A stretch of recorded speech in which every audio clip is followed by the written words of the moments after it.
What's up everybody, it's just Jordan here, and with the S26 Ultra leaks heating up ahead of its February 25th Unpack event, I've been digging around through long-term S25 reviews, real-world scenarios, so I just want to get ahead of this, and I have a question for everybody, so let's just kick this right off the bat. If you can grab the S25 Ultra on a sale right now, and I'll link how much it is right here in the corner, does it even make sense to wait for the S26? And honestly, that question starts with why the S25 Ultra still feels so strong today as it did when it launched back in February of 2025 with the Snapdragon 8 Elite chip, which is still one of the best elite processors in a phone today. Samsung with this chip turned efficiency and heavy AI workloads seamlessly overnight. So when I fast forward to today, long-term reviews show it still handles 4K editing in Premiere Pro without breaking a sweat, even though the battery holds up extremely well even through long editing sessions.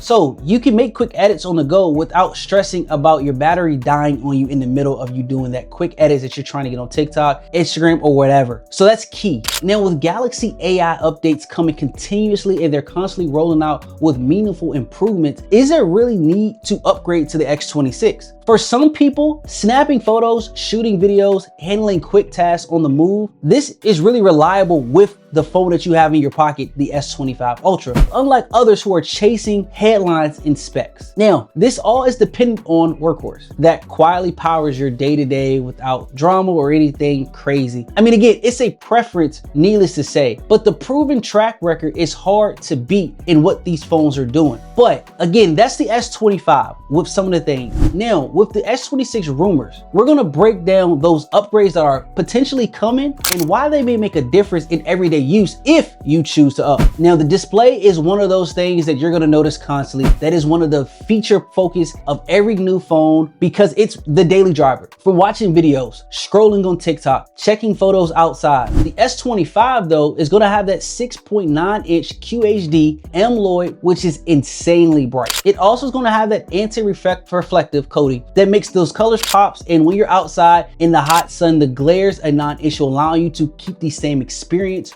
no matter what. Now, what about the S26? Nothing's changing with the screen size. It's still gonna have the 6.9-inch. But we're moving to an OLED panel that's having true 10-bit color. Now, if you don't know what 10-bit color is, it just allows the amount of light breaks off for you to see, and the more bits, the more color accuracy you're gonna have, which give you those richer shades and less banding, especially on those photos and videos that you may be taking. But the highlight, and I mean the highlight and the big rumor that for most can be the reason you upgrade. Now, we're gonna talk about a lot, but it's the privacy screen. And I'm not talking about a screen protector, Jordan. I'm talking about the screen itself allows people in the periphery not to see what you're doing. So whether you're checking messages, photos, bank information, not public records, whether you're talking about doctor's information, anybody with wandering eyes, you no longer need to turn down their brightness and dim your viewing for others not to see. But is that enough? Because the S25 still has an excellent display, and it's going to be on discount if it's not already. But the privacy could be the deciding factor for some people this upcoming February. Now that brings us to the performance battery, because nothing kills your day faster than a lag or a dead phone. The S25, solid, multitasking, gaming, streaming, doesn't overheat, like it never slows down, and even during long sessions, you're still good to go. But building on that, the 26, we're talking the Snapdragon 8 Elite Gen 5,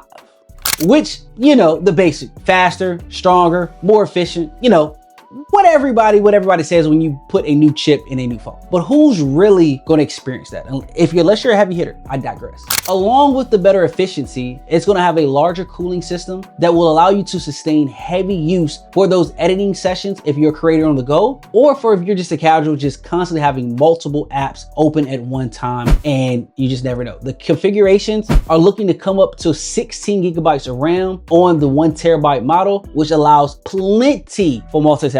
But like 1 terabyte on the phone, that's crazy. This is 3 terabyte and my phone is now having this. Like at one point, why would I need a portable SSD if my phone is going to handle everything? Now the battery is going to stay at 5,000 milliamps. So no increase there. Feel like there should always be increase in battery. We're in 2026. So Samsung, maybe that's not true. Hopefully I'm wrong, but it says it's going to stay the same. So the efficiencies are going to be solid. It's going to make for better endurance, and similar, it's going to be slightly better. So they say. But the bigger jump is the charging. Now, they're talking about getting a 60-watt wire charger that's going to give you up to 45 watts. Now, if you remember, the Samsung trifold just came out and I'm so upset I didn't get one. So Samsung, have you seen this? Maybe. I'm willing to pay. But those come with a 45-watt charging brick. And that may be the new standard moving forward. So Apple, take notes. They're also going to be having 25-watt wireless charging with Q2 magnets. Hopefully it supports MagSafe or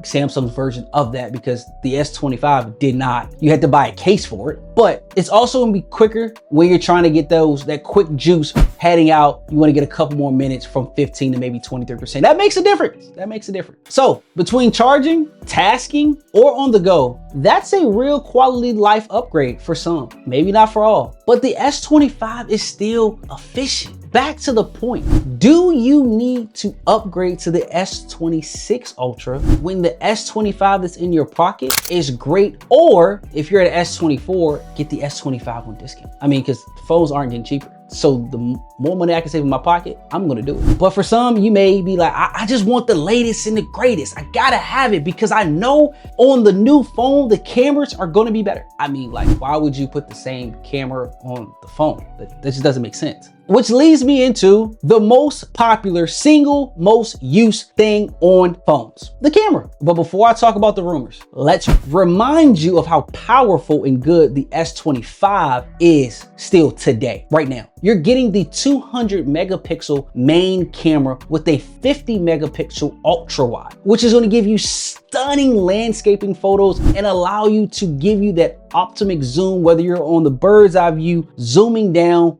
to watch a sporting event. It's almost like you have a Zoom TV in your hand, to me. The versatility and the deliverance of the sharp photos are, for some people, saying unmatched and the best in the business. It's great with low light performance, and it allows smooth videos, whether it's dual camera, 4K at 24 hertz, 60 hertz, it does this thing. And you can also shoot in ProLog, which is a extreme plus for all my videographers out there. Software updates are going to continue to redefine the experience, and you never have to worry about, is this camera really going to meet my needs? And because for 90% of the world, it will, and it's flexible. But we're not here to talk about why the S25 you should really keep. I'm here to give you questions of, should you stay or should you go with the S26? And the S26 core setup is the same. Nothing's changing. If you were to look at the two side by side, and I'll put them up here, you can't really tell, but the cameras are just together. But with the S26, they're supposedly going to have a larger aperture for the main camera, likely at f1.4, which should help with low light, allowing you better visuals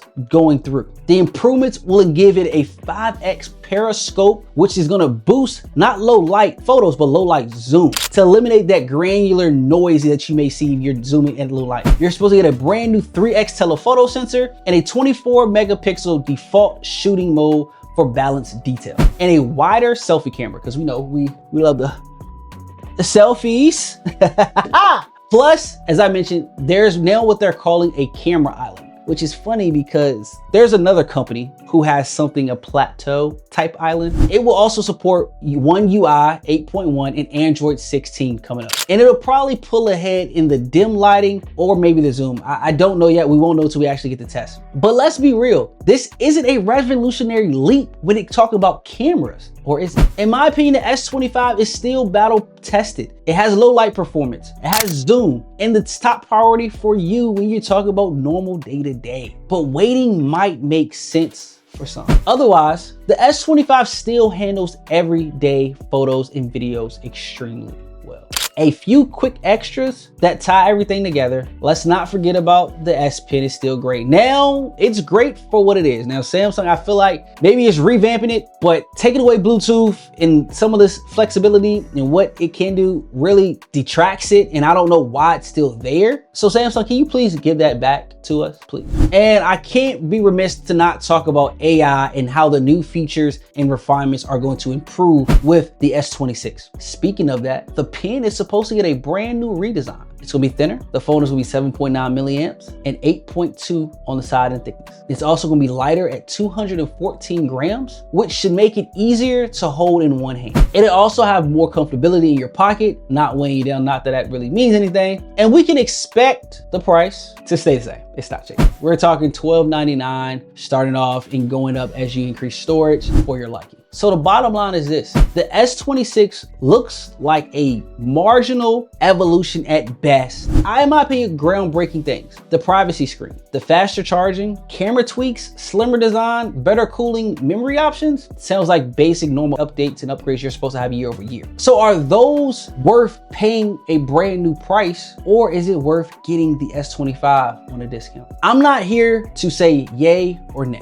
All I can say is I can talk about me. Are you grabbing the S25 Ultra on sale, or are you holding out for the S26 reveal on February 25th? Or are you saying the hell with both of them? I like what I got. I'm a Z fold, I'm a flip, or I'm a tri-fold type of guy. Drop your comments down below. Hit me up on Twitter at justjordan_, and we can talk and hash it out. I love my people. I love my community. And like I always say in my videos, I appreciate y'all for rocking with me. Stay locked in, stay blessed, and until my next video, peace.